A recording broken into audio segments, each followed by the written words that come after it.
videomuza hepiniz hoş geldiniz. Kaptanın Seyir Defteri kanalındasınız. Umarım herkes iyidir. Bu 4 Ekim yaptık. Cumartesi bugün. Havalar bir sürü iklimi aynı anda görebiliyorum. Şu an 14 derece. Birkaç saat önce 4 dereceydi. Aklıma bir şey geldi. Onu sizlerle de paylaşayım dedim. Türkiye'deyken, sefere başlarken yani genelde Kafa Radyo'yu dinliyorum yolda. Eğer o çekmezse Türk halk müziği ya da Türk sanat müziği çalan kanalları dinliyorum. Kafa Radyo'da galiba Zekirdek'in programıydı. Konu şöyle yaklaşık olarak gelecekle ilgili planlarınız, yapmak istedikleriniz şeyler falan gibisinden bir mevzu vardı. İşte dinleyiciler telefonla katılıyorlar, yapmak istediklerini söylüyorlar falan filan. Onun üzerine muhabbet, geyik dönüyor. Ya şimdi bir tane abla aradı. Reprezentmiş. Reprezent ilaç mümessili.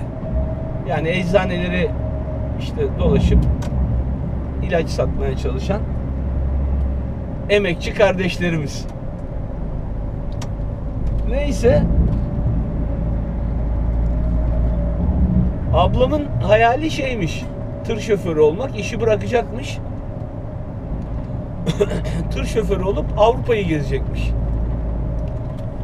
Şimdi size bunu anlatmaya karar verdiğimde de aklıma geldikçe güldüm. Şimdi de bir yandan anlatırken bir yandan gülüyorum. Çünkü abi öyle bir şey ki insanın arkadaş seçimi çok önemli. Arkadaş seçimlerinize çok dikkat etmeniz gerekiyor. Şimdi bir tane kız arkadaşı çok destekliyormuş onu. Bir de tır şoförlüğü yapan erkek arkadaşı varmış. O da çok destekliyormuş. İşte bu beyaz yakalı ablamız beyaz yakayı çıkarıp emekçi sınıfının en alt kesimi olan mavi yakaya geçecek. Ya bizde yaka bile yok da neyse. Bir de bunun en zor meslekler arasında gösterilen tır şoförlüğü. Ve bunu bir de Türkiye'de yapacak. Yani önce Türkiye'de yapacak mecburen. Sonra Avrupa'ya çıkacak. İşte C ehliyetini almış, anlatıyor. Önümüzdeki ayda diyor CE ehliyetinin sınavına gireceğim diyor. Çok güzel. SRC 3 belgesini almış. Tamam. Belge, ehliyet keşke bunlarla sadece yeterli olsa. Şu anlama gelmesin bakın. Kadın yapamaz diye bir şey, öyle bir şey yok. Benim yani 2 tane kız evladım var. Kadınların her şeyi yapabileceğini, yapmaya çalışması gerektiğini düşünenlerdenim. Ama girdiğinde tabii bir olayın rengi değişiyor. Abi lanse edilen o kadar farklı, gerçek hayat o kadar farklı ki. Ondan sonra işte Zekirdek'te şey diyor. Ya diyor sosyal medya falan diyor, o tarz işleri yapan kadınların diyor sosyal medyaları bir anda diyor patlıyor diyor. Evet diyor, ben de düşünüyorum diyor. Instagram sayfası açıp bak. Bunlara sebep olanların büyük bir çoğunluğunun şeyi de, sorumlusu da bizim gibiler. Yani ben kendi üstüme çok alınmayacağım. Çünkü takipçim çok az. Yani öyle aman aman deliler gibi izlenen bir YouTuber falan değilim. Dolayısıyla beni örnek almış olamaz. Ama bu tarz işleri yapan ve daha popüler olan yayıncılar kötü örnek oluyor. İşte gösteriyoruz böyle, tamam mı? Çok güzel manzaralar, yollar. Abla da Avrupa'yı gezme hayali varmış. Bu sayede hem Avrupa'yı gezecekmiş hem Türkiye'de kazanamadığı paraları kazanacakmış. Para kısmına da geleceğim. Abi keşke iş sadece araba kullanmak olsa. Yani gerçekten uzaktan dışarıdan görüldüğü gibi bir iş değil. Gerçekten zor. Yani insanlar bu mesleği en zor meslekler arasına alırken tecrübe ederek alıyorlar. Yani öyle bak bu iş çok zormuş, hadi bunu da zor meslekler arasına alalım şeklinde değil. Bak kıçım lahmacun gibi oldu. Sabah 6.30'dan beri direksiyon sallıyorum. Saat şu an kaç? 3.30. Ya. Ve gittiğin yolları yani iyi kötü beni izleyenler biliyorlar. Yani bu yollar çok kolay değil. Yapamaz mı? Yapar. Yapmalı da ama anlatılanlarla olmuyor iş. Arkadaş seçiminin çok önemli olduğunu söylememdeki sebep oydu. Arkadaşları çok desteklemişler. Tamam, güzel ama abi işin gerçeklik kısmını da düşünmek lazım. Şimdi o abla manikürlü uzun tırnaklarını kesip eldiven giyecek. Bu işin kışı var. Perde açacak. Kışın o perde öyle bir donuyor ki kolunu bacağını al. Kolu ben sakatladım bak. Kolu kaldırırken ağrıyor. O perdeyi açacak. Çıtaları sökecek. Ne oldu yavrum ya? Tehlike algılıyor. Bu ortadaki kukaları bazen acil fren sistemi algılıyor. Neyse abi. O çıtaları söktükten sonra yük yüklenecek. Şpanzet atacak. O yükü güzelce bağlayacak. O ayrı bir ustalık gerektiriyor. Ondan sonracıma bunu gittiği yerde yine yapacak. Yağmurda olacak, kar olacak, fırtına olacak. Yeri gelecek, çatı açacak. O çatıyı açmak kışın var ya. Ya da işte dorsenin çatıyı yükseltecek, yeri gelecek. Ondan sonra böyle iki karış araya girip şpanzet atacak. İşin bu kısımlarını neden söylemiyorlar bilmiyorum. Ve işte geçen servis lastik patlattık. Lastiğin patlayacak. Patron diyecek ki değiştir. Ben diyecek senin arabana Rus bijon anahtarı koydum. Diyemezsin ki ben lastikçi miyim? Sürücü ayrı, şoför ayrı. Ondan sonra köpek ne olursun yola çıkma.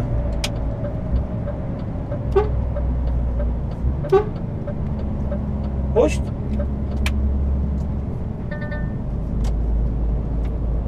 Sonra Zekirdek tabi arada mevzulara giriyor. O da destekliyor falan. O destekledikçe abla daha bir şevke geliyor, hevesleniyor. Ya çok güzel ama bir yandan o kadar çok güldüm ki. Çünkü yaşadığımı ben biliyorum. Yani bu işi yapanların yaşadıklarını bu işi yapanlar biliyor. Anlatmakla falan olacak iş değil abi. Böyle iki tane güzel manzaralı yolda kamera kaydıyla bitmiyor iş. Neyse ısrarla şimdi Zekirdek para kısmını soruyor.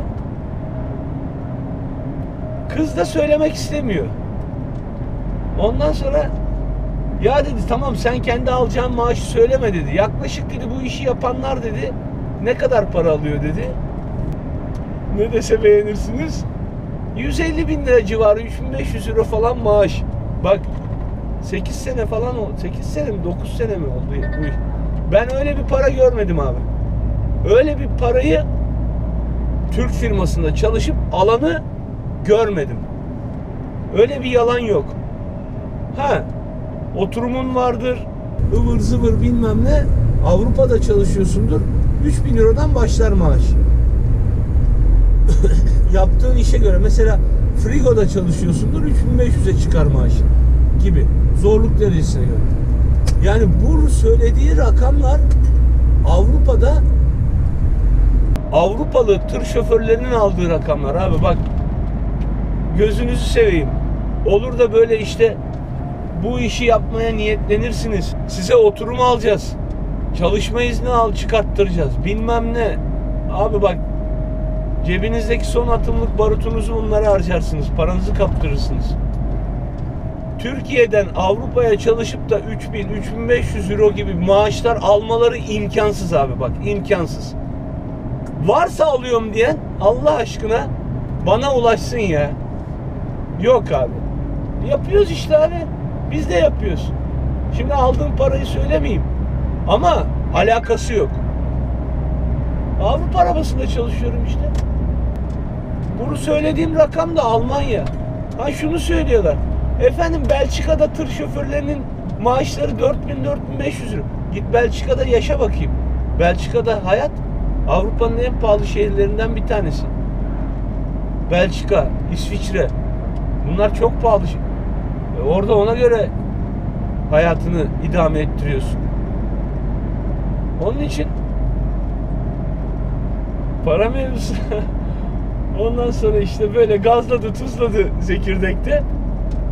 Ya dedi, Instagram dedi yaparsan dedi mutlaka dedi bana da dedi gönder dedi.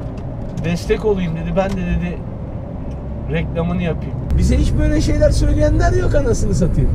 Sanki ondan sonra kadın erkek ayrımı. Abi yani böyle bir meslek sınıfı bence olmamalı. Mesela işte atıyorum, kadınlar çok iyi yemek yapar. Aşçıların çoğu, iyi aşçıların çoğu erkektir. Ya da işte terzilik mesleği. Büyük bir çoğunluğu sanki böyle kadın mesleği gibi görünse de konfeksiyonda da öyle. Kadınlar tabii ki ağırlıklı çalışsa da çok sayıda erkek de çalışır. Tekstil, konfeksiyon sektöründe. Şimdi şoförlük yapabilir abi. Şey değil. Yani yapamaz anlamında değil. Ama anlatılanlarla yaşayacakları çok farklı olacak. O sanıyor ki işte ben 5 tane 6 tane ülke geçiyorum. Abi hangi birini hakkıyla geziyorsun ki? Senin tırınla o şehrin gezilmesi gereken yerlere girme şansın yok. Tırı bırakayım ben taksiyle ya da Uber'le giderim gezerim. Hiç duygusal abi. Gider gezersin, yer içersin. Ondan sonra cep delik cepken delik, eve 5 kuruş parası dönersin. Yolda kazandığını yolda yersin. Boşa demiyorlar yani, şoförün parası pul, karısı duldur. Niye? Hayatı yollarda geçiyor abi. Ben dün yattığım yer, yani bir Allah vardı bir ben vardım yani.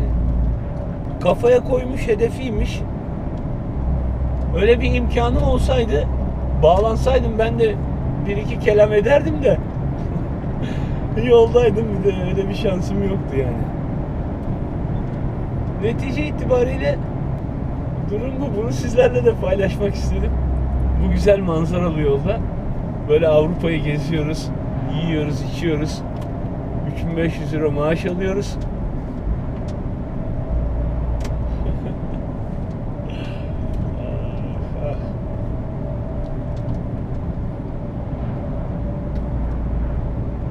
Şimdi o işin nasıl bir iş olduğunu Türkiye içinde çalıştıracaklar onu illaki. Yani bir tecrübe edinmeden Avrupa'ya çıkamaz yani. İşleyişle ilgili öğrenmesi gerekenler var. Arabayla ilgili öğrenmesi gereken, ki hayati kısım bu. Bir sürü şey var. Bu araba sadece ileri gitmiyor. Öyle yerlere geri manevrayla girmek zorunda kalıyorsun ki, ya da girdiğin yerden geri çıkmak zorunda kalıyorsun ki. Allah Allah yani.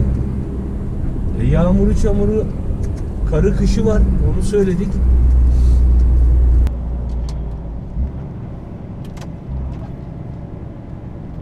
Umarım başarılı olur. Yani Türkiye'deki firmalar Avrupa'ya göndermek için, eğer yeni başlıyorsa mesleğe, vizesi de yoksa ya da işte yeşil pasaportlu değilse abi minimum 6 ay içeride çalıştırıyorlar. Yani kendinizi kandırmayın. Bir ayda ben Bir vize alacaklar. Vize şu an vize aşaması zaten. Randevu 2 ay. Hemen çıkacağım. Avrupa'yı fethedeceğim. 3500 euro maaş alacağım. 500'ünü yesem 3000'i temiz kalır. Bizim öyle hesaplarımız vardır ya. En az 6 ay içeride çalışacak. Asgari ücret ya da asgari ücretin bir tık üstü maaş alacak. Ya da asgari ücret artı seferbaşı para alacak. Yaptığı işe göre. Konteynerde çalışırsa zaten çalışacağı firma ile alakalı tabii biraz da. Leş gibi arabalar kullanacak. Allah yardım etsin. İnşallah muvaffak olur. Düşündüğü gibi olur diyeceğim de onun düşündüğü gibi olma ihtimali yok. Şehir içine girdik. Buralarda bir kıçlık yer bulsam da markete ben de girsem ne güzel olur aslında ama her yer dolu. Otobüs duraklarına da duramam. Hadi otobüs durağına durdum diyelim. Kısa süreli.